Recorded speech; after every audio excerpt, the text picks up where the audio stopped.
Hello everyone, welcome to RV laws. आज के video में हम जानेंगे maintenance under CrPC. The provision for maintenance under CrPC is given under section 125 to 128। हम जानेंगे मेंटेनेंस क्या है, who can claim maintenance and some leading case laws. The term maintenance has not been defined in CrPC. CrPC में maintenance को कहीं पे define नहीं किया गया है, but the term maintenance holds a wide meaning and it is not limited only to food, shelter, clothes. It also includes the means of substance, supply of necessary things, aid and support which one person needs in his or her life. Maintenance का मतलब केवल food, cloth और shelter provide करना नहीं है। Maintenance का सही मायने में मतलब ये होगा कि आप हर वो चीज़ प्रोवाइड करें जो एक इंसान को एक सुखी जीवन यापन करने के लिए अति आवश्यक हो, but not luxurious things. The purpose of maintenance is to achieve social justice.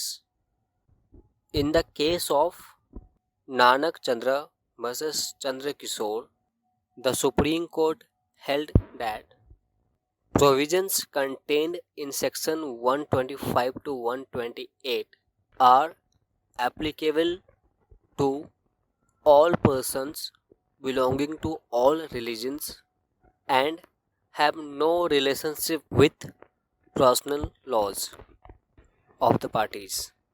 Supreme court ने बेसिकली इस केस में ये कहा कि जो प्रोविजंस ऑफ मेंटेनेंस है वो सभी रिलीजन्स पे अप्लाई होता है। It has a universal application irrespective of personal laws of the parties.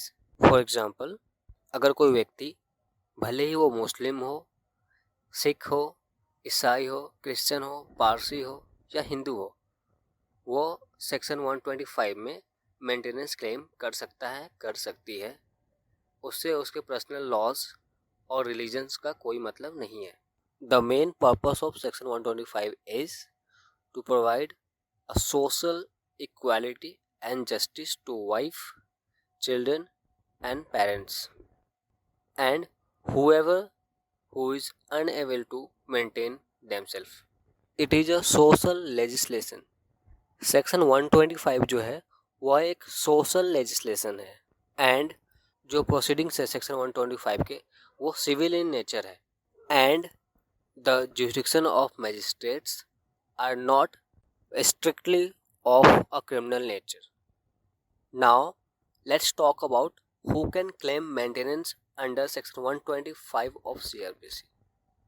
अगर आप सेक्शन 125 सब सेक्शन 1 पढ़ोगे तो उसमें लिस्ट ऑफ पर्सन्स दिए गए हैं जो मेंटेनेंस क्लेम कर सकते हैं उन केसेस में जब वो खुद को मेंटेन नहीं कर सकते.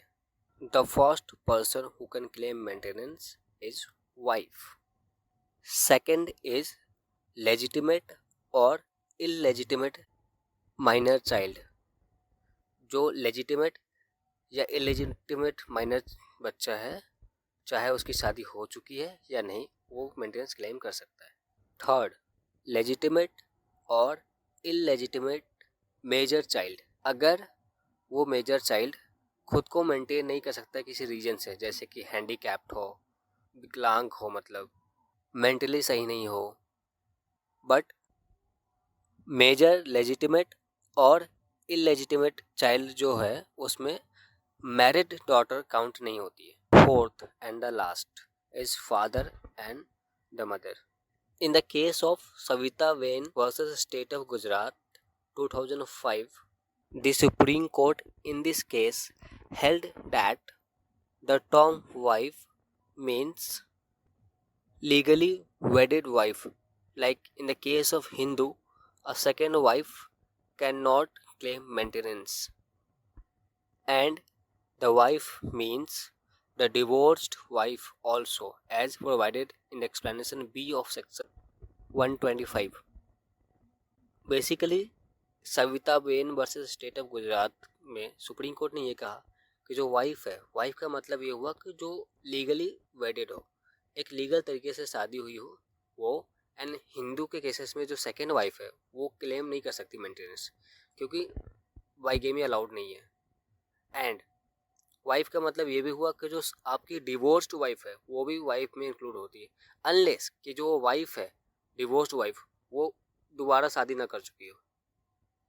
इन the case of Kamla versus M.R. Mohan Kumar 2019, the Supreme Court in this case held that for fulfilling true spirit of beneficial legislation of Section 125 of CRPC, strict proof of marriage is not required, and merely long cohabitation between spouse may lead to presumption of marriage, entitling maintenance for women and children.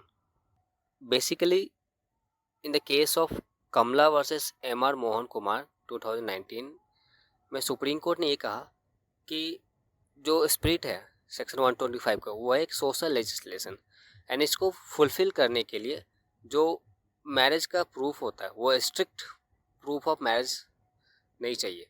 Likewise Hindu में कई लोग भाग के शादी कर लेते हैं and वो किसी मंदिर में शादी कर लेते हैं, राइट।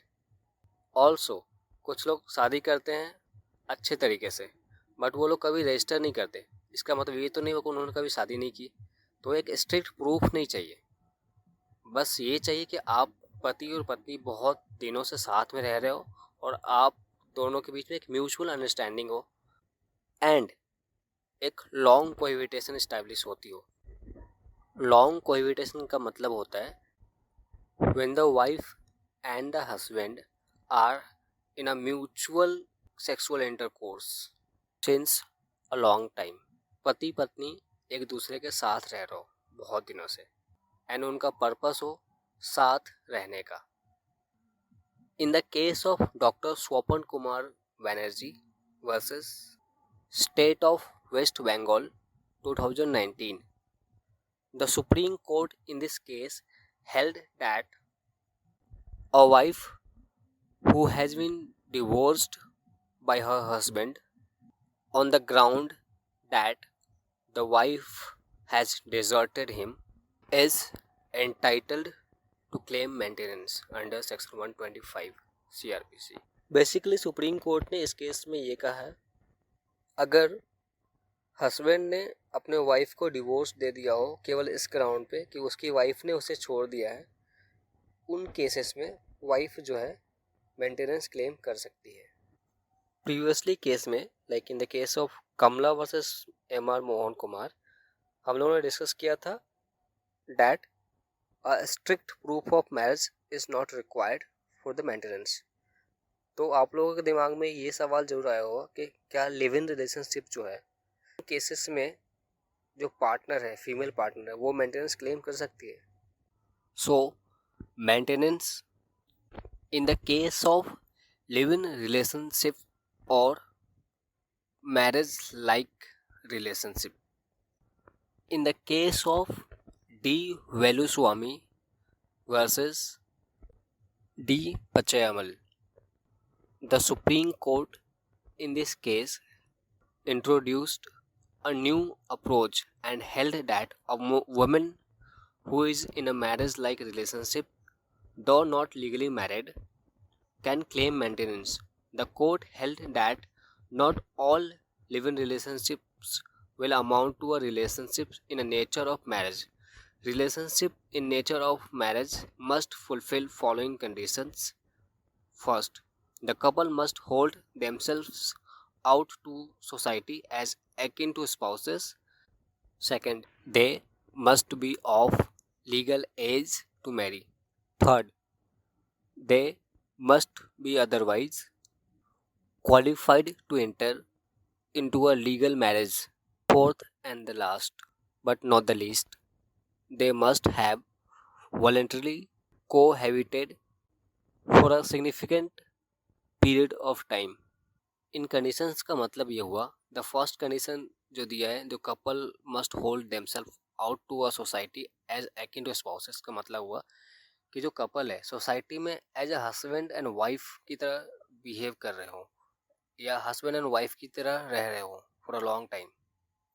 सेकंड, उन दोनों का एक लीगल एज हो। थर्ड, उन दोनों के बीच में ऐसा रिलेशनशिप हो कि वो शादी कर सके, मतलब वो दोनों ऐसे रिलेशनशिप में ना आते हो likewise prohibited relationships, like Hindu में प्रोहिबिटेड रिलेशनशिप में हो तो आप शादी नहीं कर सकते, आप सपिंडा में ना आते हो, और भी कंडीशंस हैं जो कि उन कंडीशंस को फुलफिल करना ज़रूरी है। And the last but the not the least, कि उन दोनों के बीच में एक लॉन्ग टाइम से कोहिबिशन हुआ हो, which means they have voluntarily had intercourse with each other for a significant of time. In the case of Vijay Manohar versus Kashi Rao Rajaram, the Supreme Court held that daughter, whether married or not, would also be liable to pay maintenance. मतलब जो daughter है वो भी maintenance claim कर सकती है, भले ही उसकी शादी हो चुकी है या फिर नहीं हुई है। The Supreme Court also held that a major unmarried daughter is entitled to maintenance from her father if she is unable to maintain herself by reason of any physical or mental abnormality or injury, but a major married daughter, after attaining majority, in no case can claim maintenance from her father. मतलब ये हुआ कि जो daughter है, अगर वो physically handicapped हो या फिर मेंटली अनसाउंड माइंड के हो, उस केसेस में डॉटर को मेंटेनेंस मिलेगी फ्रॉम द फादर। बट जब डॉटर की शादी हो जाती है तब वो मेंटेनेंस क्लेम नहीं कर सकती है। Thank you for watching R V laws. Please do subscribe and share.